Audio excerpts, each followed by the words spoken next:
মাসে ৫ লক্ষ টাকা আয় করা খুবই ইজি। আমার কাছে তো এটা এখন জাস্ট আর কি লাইক ওয়াটার অ্যান্ড রাইস মনে হয়, দ্যাট মিন পানি ভাত মনে হয়।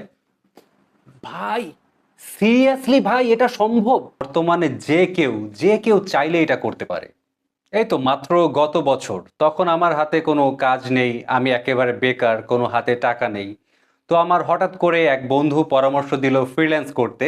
তো আমি ফ্রিল্যান্স করতে নেমে গেলাম। তো আমি আমার সেই ফ্রেন্ডের কাছ থেকে জাস্ট একটি কিবোর্ড নিয়ে আসি। কোনো ল্যাপটপ বা কম্পিউটার না, অনলি কিবোর্ড দিয়ে আমি ফ্রিল্যান্স করা শুরু করি। তো সেই কিবোর্ড দিয়ে আমি প্রথম মাসে ফ্রিল্যান্স করে ৮০,০০০ টাকার মতো আর্ন করলাম। আর সেই টাকা দিয়ে আমি একটি ভালো মানের ল্যাপটপ কিনে ফেললাম, এবং এই ল্যাপটপ কেনার পর আমার জার্নি আর থেমে থাকলো না। আমি এর পরের মাসে ১.৫ লাখ টাকা, তার পরের মাসে ২.৫ লাখ টাকা, এর পরের মাসে ৩.৫ লাখ টাকা। আর এখন তো অন অ্যাভারেজ প্রতি মাসে না চাইলেও ৫ লক্ষ টাকা আমার অ্যাকাউন্টে ঢুকে যায়।